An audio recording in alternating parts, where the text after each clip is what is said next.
예전에 제 선배 2명이 수액백을 처분하는 거에 있어서 달랐어요. 어떻게 달랐냐면은 응급실이다 보니까 남는 수액이 되게 많아요. 그 환자분들이 맞다가 간 거. 그럼 결국에 나중에 째서 버려야 되거든요.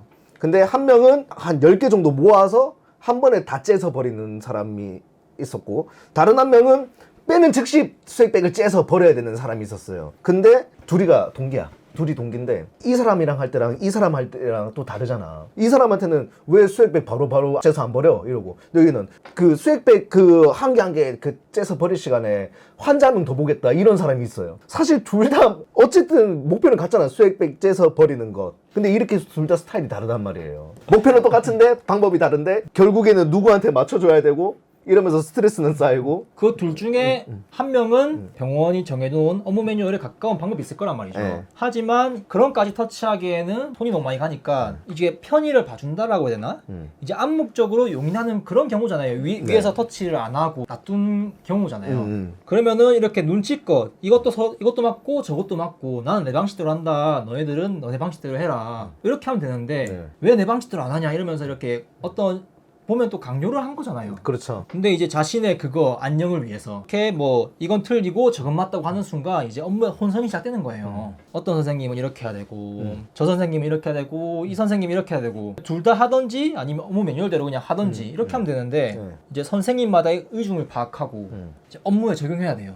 왜? 신기를 건드리면 나만 피곤하니까. 이런 게 왜 생기는지 저는 진짜 인간 사회에서 어쩔 수 없는 그런 부분인가 싶기도 한데, 틀린 것도 아닌데 선생님이 기분 나빠니까 하면 안 되는 뭐 해당 업무는 아무런 잘못이 없는데 그 사람이 기분 나쁘다고 이제 틀리고 나쁘고 잘못된 것이 돼버리는 거예요. 그 업무는. 그렇죠. 선배의 기분을 헤아리는 게 주요 업무는 아니잖아요. 매뉴얼에 없잖아. 그렇죠. 뭐 하면은 좋겠지만은 우리가 굳이 할 필요는 없는 것들이잖아요. 자신의 기분을 업무에 그렇게 막 내비친다는 것 자체가 좀 잘못된 거긴 한데, 기분을 태도로 반영한다 하는 사람들.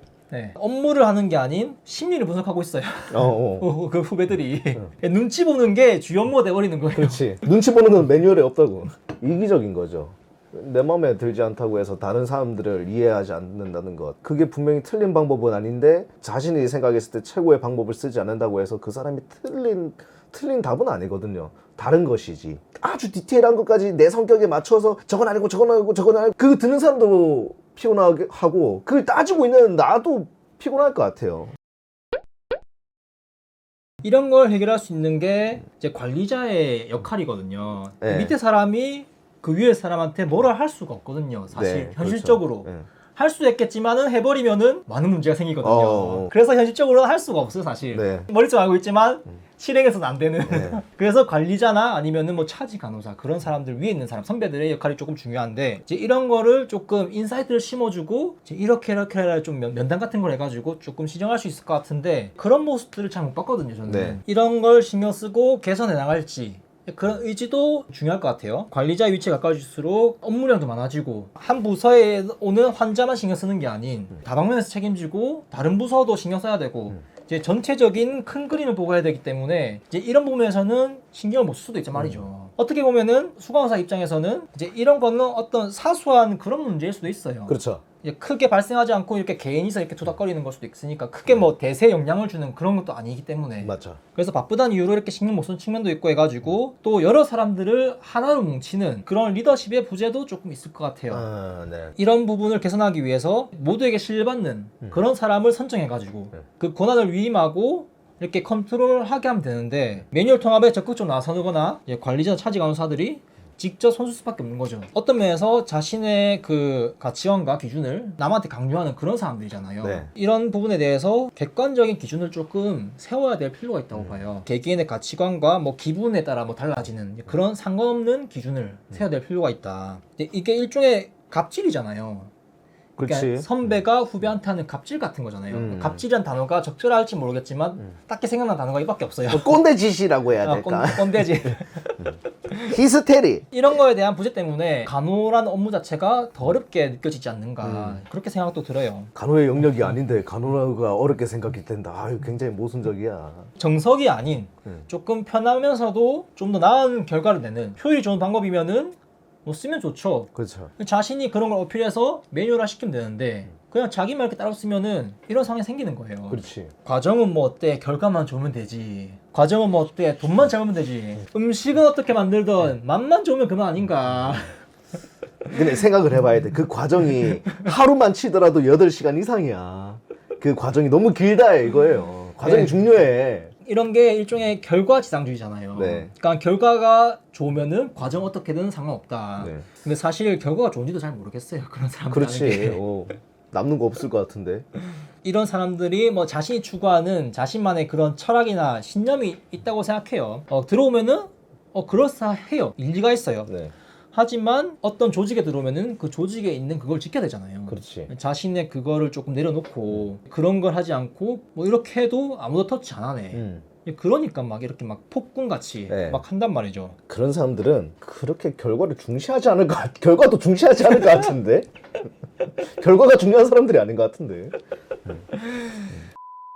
제가 신규 때도 이런 거를 많이 느꼈어요. 의사도 그렇지만 간호사도 이런 게 있다. 네. 일도 힘든데 그 사람의 기분까지 맞춰주는 거 정말 피곤하거든요. 그 사람의 스타일도 있는데 그 사람의 스타일이 어떤 기분에는 또 이런 스타일이고 어떤 기분일 때는 이런 스타일이고 또 달라요. 업무 왜 업무야. 그 이런 사람들을 좀 관리해야 되는데 너무 방치하고 있어요. 매뉴얼 같은 게 막 좀 구닥다리잖아요. 보통 보면은 네. 평가를 위해서 만든 구색 갖추기 정도 같은 거잖아요. 네. 실제로 실무적으로 쓰이는 그런 매뉴얼은 솔직히 이렇게 두꺼울 필요는 없다고 보거든요.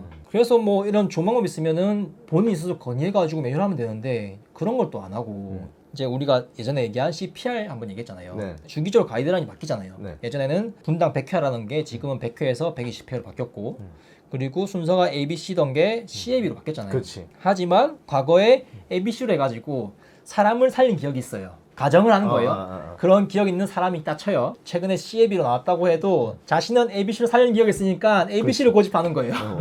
그거는 지금 상태에서는 상당히 문제가 있는 거거든요. 어떻게 보호받을 수 있는 그런 게 아니에요. 그렇지. 매뉴얼이 달라졌기 때문에. 방금 제가 한 얘기는 이제 가상의 상황을 얘기한 거예요. 실제로 그런 거는 전 본 적도 없고 들은 적도 없습니다.